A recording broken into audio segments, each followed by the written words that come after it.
Merci beaucoup. On va passer à une vingtaine de minutes de questions ici sur scène et on passera ensuite les micros dans la salle. Il y en a un de chaque côté qui va circuler. Je laisse la parole à Thierry Pech, donc directeur général de Terra Nova. Bonsoir, merci de votre invitation, Timothée. Bonsoir, Monsieur le Président.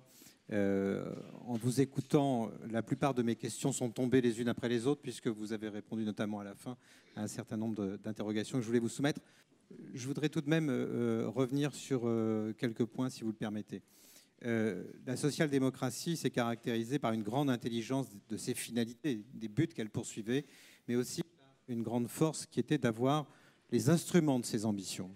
Et ces instruments, c'était, dans la plupart des modèles, et au-delà même des singularités de chacun de ces modèles, le syndicat, le parti, le Parlement, et on y a ajouté, au début des années 80, vous vous en souvenez, l'Europe, puisque les socialistes ont commencé à penser européen dans ces années-là. En tout cas, pour une grande partie d'entre eux, ça a même été l'idée de substitution à une forme d'espérance qu'ils avaient peut-être moins fortement au niveau national, mais plus fortement désormais au niveau continental. Alors, vous êtes revenu sur les instruments à la fin de votre exposé en nous disant que vous croyez fortement au rôle des syndicats, que vous croyez fortement au rôle de partis cohérents et disciplinés, si je résume rapidement votre pensée, et que vous croyez aussi à un Parlement qui sache se faire respecter, si je reprends vos termes.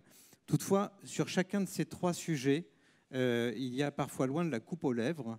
Et si je regarde autour de nous, en Europe, pas simplement en France, je vois guère de pays où ces instruments auraient trouvé le chemin de leur renforcement. Est-ce que vous voyez à l'échelle internationale aujourd'hui les germes de choses prometteuses, disons de mutations prometteuses ou pas? Je dois dire que personnellement, je n'en vois pas beaucoup, mais j'aimerais avoir votre sentiment sur ce point. Alors j'ai gardé, et ensuite je me tais, et on est là pour vous écouter, le quatrième instrument pour la fin, l'Europe. Naturellement, vous nous avez invités à vous interroger. L'Europe a été un horizon d'espérance pour beaucoup de sociodémocrates, et elle est devenue, ces 10-15 dernières années, un sujet de préoccupation pour les sociodémocrates. Je vais prendre l'exemple des sociodémocrates suédois, pour qui la libre circulation, qui était un des 4 grands piliers de la construction européenne, est devenue une menace pour les conventions collectives social-démocrates auxquelles ils identifiaient même profondément leur régime. Vous dites « je veux l'Europe à deux ». Pourquoi pas? Très bien. J'espère qu'on trouvera de l'autre côté du Rhin des forces désireuses d'aller dans cette direction. Elle ne semble pas avoir le vent en poupe aujourd'hui, si je peux me permettre. Mais on va rester tout de même à 27. Et ça pose un certain nombre de questions de régulation économique, de régulation de la circulation des marchandises, des biens, des personnes. Comment est-ce qu'on peut avancer sur le chemin d'une Europe à deux, mais aussi faire que l'Europe à 27 soit un peu plus fidèle à ce qu'on a espéré d'elle, c'est-à-dire une économie sociale de marché un peu plus conforme aux idées social-démocrates. Voilà, ça fait beaucoup de choses, mais vous avez le temps de répondre, je pense. Vous me demandez s'il y a des pays qui nous soulèvent d'espérance en ce moment. J'aimerais bien vous dire lequel. Je n'en vois pas. Sauf que on voit maintenant les effets des politiques souverainistes, nationalistes et extrémistes. Longtemps, on a présenté l'extrême droite comme une menace contre laquelle on évoquait des arguments moraux. Aujourd'hui, l'extrême droite est au pouvoir. Elle est au pouvoir aux États-Unis d'Amérique. C'est l'extrême droite qui est au pouvoir. Ce n'est pas simplement le parti républicain. Qu'est-ce que c'est que l'extrême droite? C'est de considérer qu'il faut mettre un mur. C'est tout le débat qui se passe en ce moment. C'est d'être protectionniste. C'est de fixer des règles qui permettent à des industries extractives de connaître une nouvelle prospérité contre le climat. C'est de mettre les citoyens les uns contre les autres, y compris sur les questions de société. C'est de manquer à l'égalité des genres. Bref. Donc, on sait contre quoi on se bat. Ce n'est pas contre une chimère, ce n'est pas contre une protestation nationaliste. Non, c'est contre une réalité. On peut regarder en Europe. On sait ce que sont maintenant les politiques d'abord de sortie de l'Union européenne. On ne pensait pas que ça arriverait. On se disait non, les Anglais, ils nous font croire. Ils sont d'ailleurs très intelligents. Ils font semblant de partir pour mieux négocier leurs intérêts. C'était sans doute d'ailleurs leur intention. Puis à un moment, il y a un référendum. C'est des drôles d'idées de faire des référendums. Je dis ça en passant parce qu'il y a quand même des conséquences. Donc, on fait un référendum. Et puis, à 52%, ce n'est pas considérable, 52%. Ce n'est pas une majorité qualifiée. À 52%, on décide de partir. Qu'est-ce qui se passe 3 ans après? On n'arrive même pas à savoir comment on peut partir. Mais ça va avoir des conséquences. Et donc, on voit non plus les modèles positifs, on voit les modèles négatifs. Alors ça doit nous encourager, parce que ça n'a pas toujours été facile quand même au cours de ces 50, 60 dernières années. Pas penser qu'on a vécu dans des sociétés parfaites. Il a fallu se battre. Il y avait des dictatures. Moi, quand j'avais votre âge, il y avait des dictatures en Europe. Il y avait le mur de Berlin. Vous pensez que c'est tombé tout seul? Pour une part, ils y ont contribué, ceux qui vivaient de l'autre côté. Mais donc, on doit se battre pour la démocratie. Et si on n'a pas cette conviction-là chevillée au corps, on ne peut pas comprendre l'enjeu qui est le nôtre. Il va falloir se battre, bien sûr, pour le climat, mais il va falloir se battre pour la démocratie.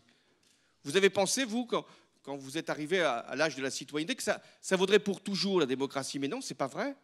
On peut reculer, on peut abandonner des libertés. Donc, voilà pourquoi je pense que ce qui peut être le plus mobilisateur, c'est souvent, hélas, dans des situations d'extrême gravité, c'est ce qui se défait devant nous. Sur l'Europe à 27, on va avoir une campagne européenne. Je ne vous apprends rien là. Et il y en a qui vont dire, bon voilà, on va faire une campagne pour que l'Europe soit plus écologique. Très bien. Plus sociale, vous les reconnaîtrez. Plus souveraine, plus protectrice. Plus dure à l'égard de l'immigration. Certains oseront dire plus libérale, ça peut arriver. Mais en réalité, j'allais dire pas quel que soit le vote, parce que le vote va avoir ses incidences et ses influences. Mais il y a ce qui se passe au Conseil européen. J'ai siégé au Conseil européen pendant 5 ans comme président de la République. Enrico Letta, qui est ici, a eu cette expérience aussi. C'est un compromis, l'Europe, et souvent un compromis pour en faire parfois le moins possible. Mais on a pu réaliser des choses tout au long de ces années où j'ai été votre représentant ou le représentant de la France au Conseil européen. Aujourd'hui, c'est beaucoup plus difficile. C'est beaucoup plus difficile parce qu'il y a des pays qui diront non. Non à tout. Moi, je l'ai vécu. Non aux réfugiés. Non à la Grèce. Non à l'évolution de la zone euro. La première réponse, c'est non. Non à un budget nouveau pour l'écologie, non. Non à un impôt sur les transactions financières. Et le Conseil européen, c'est l'unanimité. Toujours, il faut chercher le consensus. Ça va durer un certain temps. Il y a des gouvernements qui ne pensent pas la même chose. Et on ne va pas les évacuer. On ne va pas faire une purge en disant vous partez. Ah, ils diront mais non, on ne veut pas partir. On est là. On a souhaité rentrer, on ne peut plus sortir. D'ailleurs, de votre Europe, c'est déjà très difficile. À partir de là, c'est pour ça que je pense qu'il faut laisser cette Europe à 27, qui ne peut pas être fondée sur les mêmes valeurs que nous l'avions pensé avec les sociodémocrates, les démocrates chrétiens, et même tous ceux qui contribuent à la démocratie, les libéraux, etc. Non, c'est fini. Il faut que cette Europe gère ce qu'elle a à gérer, il y a déjà beaucoup, mais il faut, pour aller beaucoup plus loin, se mettre à quelques-uns. Alors longtemps, ça a été l'idée de l'Europe d'avant-garde, des noyaux durs, etc. Moi, je suis tout à fait conscient de ces formules-là, mais elles ont vécu. Il faut, à un moment, avoir un acte de force, un acte de rupture, en disant, nous, on va faire avec l'Allemagne, et peut-être avec d'autres, parce que je suis convaincu que d'autres pays viendraient, mais d'abord, entre nous deux, se mettre d'accord sur quelle politique on décide de transférer et de mener ensemble. Et à partir de là, on crée une dynamique. Est-ce que la France, est-ce que l'Allemagne, ils sont prêtes? Ça, c'est la grande question. Et à mon avis, c'est la question qu'il faut poser au moment des élections européennes. Merci beaucoup.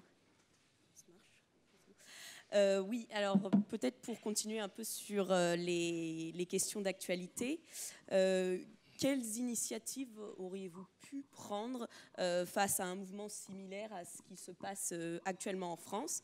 Et vous avez mentionné il n'y a pas longtemps que vous aviez peut-être une part de responsabilité dans ce mouvement qui est assez soudain, mais qui finalement semble larver depuis longtemps en France. Et pour continuer peut-être sur la question européenne, vous avez été brièvement député européen et vous avez donc déjà mené une campagne pour votre parti. Est-ce que vous partagez l'idée de ceux qui pensent que la seule chance du PS et de la gauche actuellement, ce serait de s'allier dans son ensemble pour les échéances à venir et pour ne pas disparaître finalement de l'échiquier politique? Les deux questions ne sont pas liées, j'ai bien compris. J'ai dit, parce que je le pense, que tous ceux qui ont eu une responsabilité en France, et a fortiori comme président de la République j'en ai eu, pendant les 20 ou 30 dernières années, ou peut-être davantage, ont forcément une responsabilité dans tout ce qui se passe. Et dans ce que ressentent un certain nombre de ceux qui ont revêtu un gilet jaune, c'est-à-dire ce sentiment d'abandon, d'oubli, cette idée que le territoire serait fracturé, qu'il y aurait une partie de la France qui irait vite, une autre qui serait réduite à être en seconde classe ou dans des trains à petite vitesse, parfois même sans train du tout. Oui, je pense qu'il y a effectivement là une tendance qui n'est pas née d'hier, et qu'il y a une sensibilité aujourd'hui exacerbée de personnes qui ne rentrent dans aucune politique publique ou croient ne rentrer dans aucune politique publique. Au cours de ces derniers mois, puisque je présentais mon livre, j'ai rencontré des délégations qui sont venues me voir.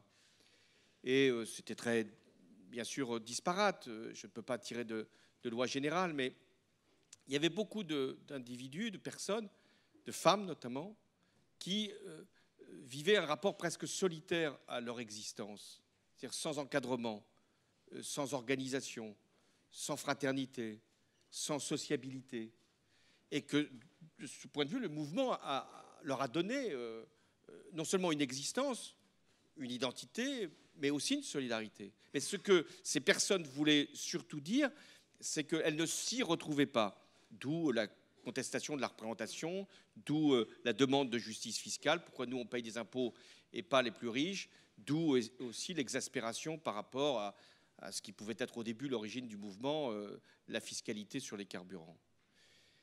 Mais d'expérience, parce que les mouvements sociaux, c'est toujours imprévisible. Il y a ceux qui, peut-être dans cette maison, font de la météorologie sociale, qui annoncent des mouvements qui ne viennent jamais. J'ai connu ça aussi dans les partis politiques. Ça vient, ça monte, et rien ne se produit. Je sens la colère, elle se dissipe ou elle se tait. Et ça vient sur un sujet, un thème qui, moi, peut-être je le ressentais parce que, comme président, je savais que la question des prix des carburants était une question très, très sensible. Et dès le début de mon mandat, le prix du pétrole avait atteint son sommet historique et j'en avais vu les conséquences, y compris sur ma popularité. C'est assez indexé. Plus le prix monte, plus vous descendez. Alors après, il y a des plafonds et des planchers. Mais quelquefois, les plafonds peuvent être crevés et les planchers aussi. Alors, je sentais bien que cette question-là pouvait être, si je puis dire, inflammable. Et qu'il fallait faire attention, tout simplement reconnaître que ce sujet existait et pas faire la leçon. Il n'y a rien de pire que pour un citoyen de se faire donner la leçon par ceux qui ne vivent pas dans les mêmes conditions. En disant, mais, quand même, vous êtes un citoyen, vous êtes un responsable, vous êtes conscient du climat. Vous pouvez payer plus cher votre carburant, vous rendrez un service à la planète. Quand vous entendez ça dans une campagne un peu reculée, qu'on rend service au climat en payant un peu plus cher son carburant, il faut avoir une haute conscience écologique pour l'accepter. Donc les leçons de morale ne peuvent pas être entendues. Alors c'est toujours facile quand on n'est plus au pouvoir de dire voilà ce que j'aurais fait. C'est pareil quand on n'y est pas encore. Voilà ce que je pourrais faire. Bon, donc je ne verserai pas dans cette critique, mais ce que moi-même j'ai pu faire, on me l'a reproché d'ailleurs, hein, quand il y a eu l'affaire des bonnets rouges. C'est extraordinaire que les couleurs prennent toujours une forme de colère. Donc, quand il y a eu un mouvement comme celui-là, qui avait eu des violences d'ailleurs, j'avais considéré qu'il fallait apaiser, il fallait trouver un compromis. On m'a dit quand même, vous vous rendez compte, vous cédez au premier mouvement, vous ne tenez pas bon, jamais nous on fera ça. Vous attendez 3 semaines, vous en faites bien davantage. Donc il faut savoir à un moment faire les mouvements de recul pour peut-être mieux revenir après. Et donc considérer que, notamment dans les mouvements inorganisés, il faut trouver des interlocuteurs. Et il n'y a pas meilleur interlocuteur quand il y a un mouvement social que d'aller chercher les syndicats. Voilà les deux, à mon avis, raisons qui font que, dans certains cas, j'ai pu trouver des solutions. Mais j'ai eu aussi des conflits sur la loi travail qui n'ont pas été faciles. Mais j'avais une partie du monde syndical qui soutenait, ce qui ne veut pas dire que l'opinion était en phase. Mais trouver des interlocuteurs et réagir vite et au bon moment. Après, il faut régler dans la durée les causes profondes du malaise que l'on vient de constater. Alors sur l'autre sujet qui n'a rien à voir, là aussi, je vais parler de ma propre expérience. J'ai été député européen, c'est vrai, pas longtemps. C'était l'époque qui paraît préhistorique, où on pouvait cumuler député européen et député national. C'est vous dire mon âge, hein. Et donc j'ai conduit une campagne européenne, socialiste. Il y avait sans doute les radicaux de gauche qui nous avaient rejoints. Et le mouvement des citoyens, ce qui n'était pas facile. Mais il ne peut y avoir de rassemblement que, comme je vous l'ai dit, s'il y a une ligne de conduite, une ligne de force et une identité.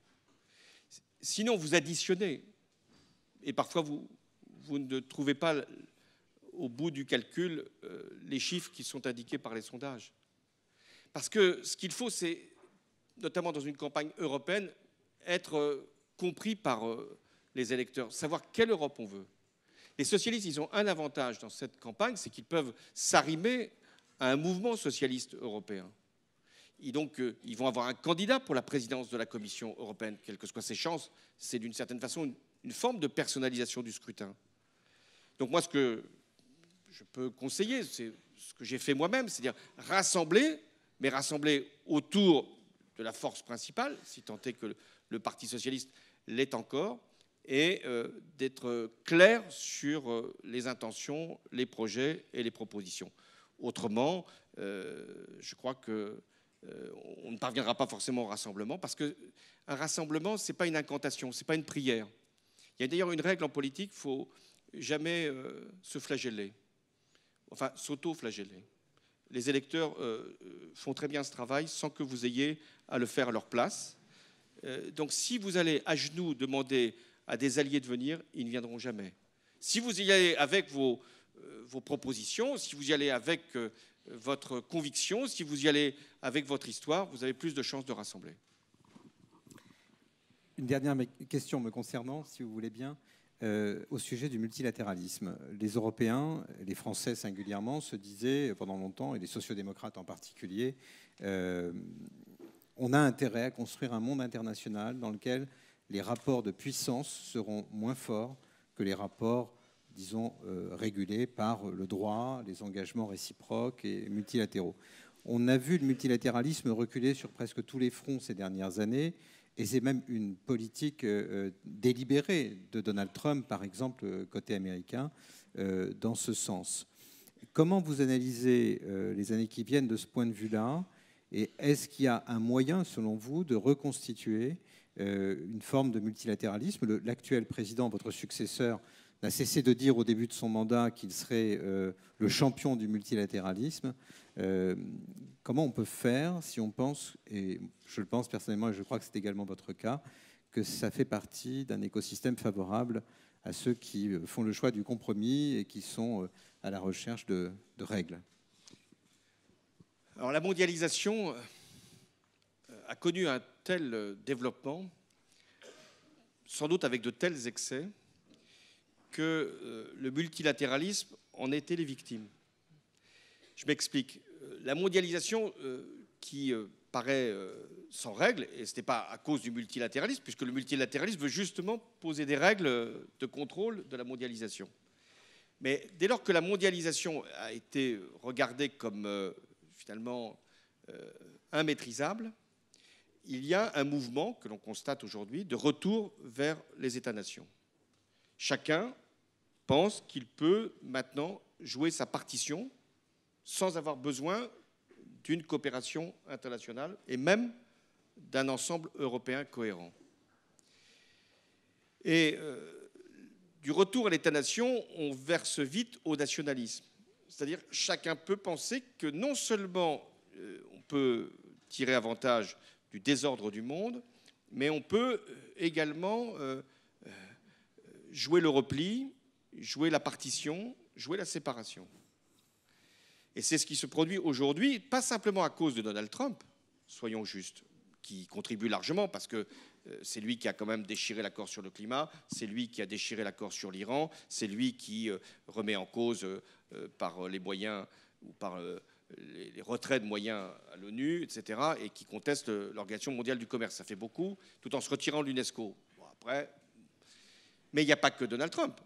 La Russie est aussi dans une forme de refus du multilatéralisme, en avançant sur ses propres bases, en Syrie, en Afrique, en lien aussi au Moyen-Orient avec la Turquie, en pesant sur l'Ukraine, etc.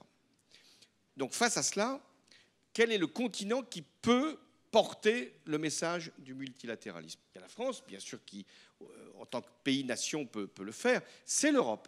Parce que l'Europe, c'est l'exemple même du multilatéralisme et des avantages que l'on peut en tirer. Et pour ça, il faut extirper le nationalisme qui s'est installé au cœur de l'Union européenne. C'est en ce sens que c'est grave ce qui se produit, pas simplement pour la démocratie, mais c'est grave ce qui se produit, y compris pour le monde entier. Car nous avons affaire maintenant à un nationalisme qui n'est plus un nationalisme de conquête en Europe, c'est un nationalisme de repli. La Hongrie ne veut pas envahir l'Autriche.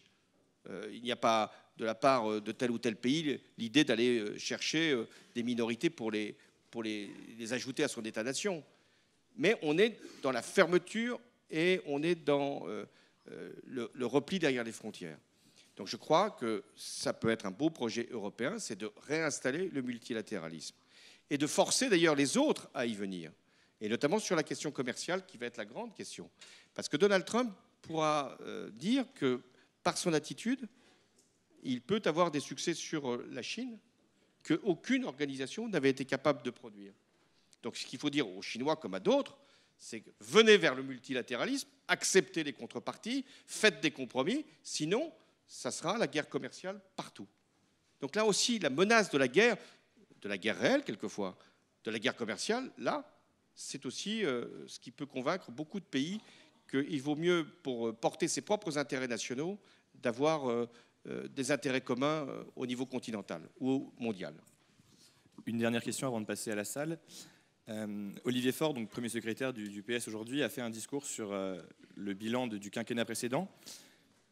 Vous êtes cité 3 fois dans le discours en 42 minutes. Et il pose 2 constats. Votre campagne en 2012, il dit qu'il y avait un manque de vision qui s'est enchaîné sur une succession de réformes techniques avec un membre d'ensemble commun. Et en faisant un bilan plus large, la campagne de 2017, donc celle de Benoît Hamon, avait une vraie vision, mais trop conceptuelle. Et du coup, on n'arrivait pas à imaginer les conséquences techniques de cette vision. Est-ce que vous partagez ce concept? Et une fois cet inventaire fait des 5 dernières années, qui voyez-vous aujourd'hui pour incarner ce discours de social-démocrate pour les mois, années qui viennent, une fois que, et si la gauche se refonde autour de cette idée? Bon, alors d'abord, l'inventaire, je pense qu'il est nécessaire.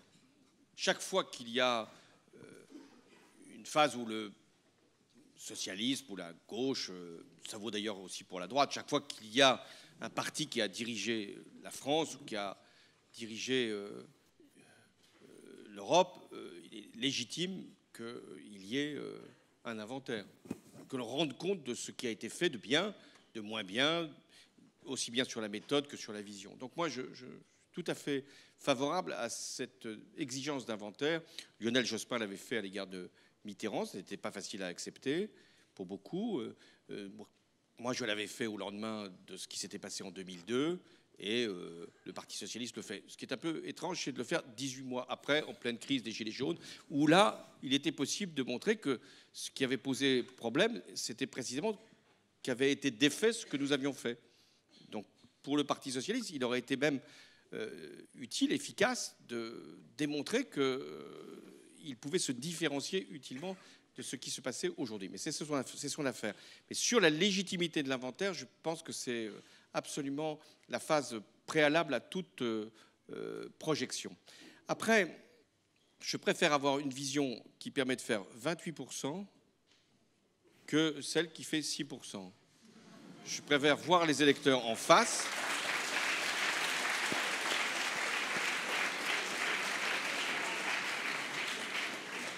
Que de ne plus être vu par eux. Parce que le problème, c'est la visibilité, si vous voyez. Donc, après, bien sûr que les réformes sont souvent techniques, souvent absconses ou obscures. Mais quand on fait une réforme fiscale, quand on fait un soutien aux entreprises pour améliorer leur compétitivité, quand on fait le départ à la retraite de gens qui ont travaillé longtemps et 42 ans et qui partent à 60 ans, c'est technique, mais c'est la vie concrète. C'est ça qu'il faut bien comprendre. Moi, ce que je ressens le plus dans les rencontres que j'ai suite à mon propre inventaire, parce que j'ai considéré que c'était quand même à moi de le faire, il faut toujours commencer par soi-même, c'est qu'il ne me parle pas de ce que nous n'avons pas fait, il me parle de ce qu'on a fait pour eux. Je reviens sur cette idée d'individualisation. Qui je vois? Je vois des retraités qui me parlent donc de leur départ à 60 ans après avoir travaillé longtemps. Je vois des jeunes qui sont rentrés dans l'éducation nationale parce qu'on a créé les 60 000 postes. Je vois des jeunes qui sont rentrés sur le marché du travail parce qu'il y a eu des emplois d'avenir. Je vois des couples homosexuels qui viennent me dire combien ça a changé, pas simplement leur vie, mais la vie de leur famille, leur place dans la société, que d'avoir fait la loi sur le mariage pour tous. Je vois aussi beaucoup d'entreprises, de chefs d'entreprise qui me disent que s'il n'y avait pas eu le CICE en 2013-2014, leur entreprise aurait purement et simplement disparu. C'est ça le concret. Et moi, je pense que la social-démocratie, elle doit continuer à faire rêver. On va beaucoup reprocher la phrase du discours du Bourget sur mon ennemi, c'est la finance. En disant comment vous avez gouverné pendant 5 ans et la finance est toujours là. Il y a des gens qui pensaient, peut-être de bonne foi, que après ma présidence, il n'y aurait plus de finances. Les banques auraient été, non pas simplement nationalisées, ça a déjà été fait, hein, mais auraient été détruites, hein, certains d'ailleurs s'y emploient quand ils viennent à Paris, et que les financiers auraient été mis de côté, expulsés, envoyés à Coblence, et bon, non, l'idée n'était pas celle-là. L'idée, c'était quand même de maîtriser la finance. C'est de faire que la finance spéculative ne puisse pas mettre nos banques, justement, à plat. Faire que nous puissions préserver la solidité de la zone euro, créer l'union bancaire, ce que nous avons fait. Mais il est nécessaire d'avoir un moment un adversaire, de penser que ceux qui créent les injustices doivent être un moment maîtrisé, que la transparence, la lutte contre la corruption, contre la fraude fiscale doivent être portées. Voilà ce que je pense utile de faire. Donc il faut faire rêver. Il faut faire rêver aussi sur la possibilité d'une société plus juste et plus écologique. Il y a plein de sujets qui permettent de se dire que la colère peut se transformer. Parce que c'est ça le rêve. C'est que toutes les indignations puissent se transformer en propositions. La gauche, elle n'est pas là simplement pour être le porte-voix de la colère. Elle est là pour que la colère puisse trouver son débouché, sa traduction, et que l'on puisse penser qu'un progrès est possible. Et si on laisse un certain nombre de nos concitoyens être simplement dans une démarche protestataire, simplement dans une démarche, j'allais dire, ou abrogatoire, ou révocatoire, où il suffirait de renvoyer le président qu'on a élu, je m'y refuse. Le rôle de la gauche, c'est de faire des propositions, c'est de montrer qu'il y a des cheminements possibles. Mais ce n'est pas non plus de dire ce qui n'est pas vrai. Dire que les emplois et le travail va disparaître, j'avais entendu ça. Quand il y a autant de besoins à satisfaire, quand il y a autant de services à rendre, quand il y a autant de personnes qui sont précaires, qui sont sans emploi, on va dire que le travail n'est pas aujourd'hui nécessaire, qu'il va disparaître. Non. Donc je continue de penser que la social-démocratie est très liée au travail, à l'amélioration du travail, à la dignité du travail, à la valorisation du travail, à la rémunération du travail. Et je ne laisserai pas la droite ou d'autres utiliser, capter la valeur du travail. Souvent, ceux qui parlent le plus du travail sont ceux qui sont les détenteurs de moyens de capitaux. Donc moi, je pense que c'est être du côté des travailleurs que de valoriser leur activité et leur dignité. Donc c'est pour ça que je considère que la vision qui est la mienne a également des instruments qui permettent de lui donner un avenir. Et pour l'incarnation ? Alors là, il y a certains qui ont des visions, vous voyez, et qui cherchent une incarnation, mais elle est nécessaire, la personnalisation est nécessaire. Elle ne peut pas suffire à elle-même. Prenons des exemples historiques. François Mitterrand a été une incarnation au moment où la gauche se reconstruisait. Lui-même avait eu un parcours politique avant d'être socialiste. Mais il n'aurait pas pu arriver à l'alternance, à réussir l'alternance, s'il n'y avait pas eu une force politique, celle qu'il avait créée, un parti, un rassemblement qu'il avait su constituer, et puis des idées, des propositions dont on a vu après qu'elles pouvaient être difficiles à réaliser ou qu'elles pouvaient contredire la réalité. Mais c'est un ensemble. Il ne peut pas y avoir une incarnation sur rien. Simplement une personne qui viendra résoudre les contradictions, lesquelles.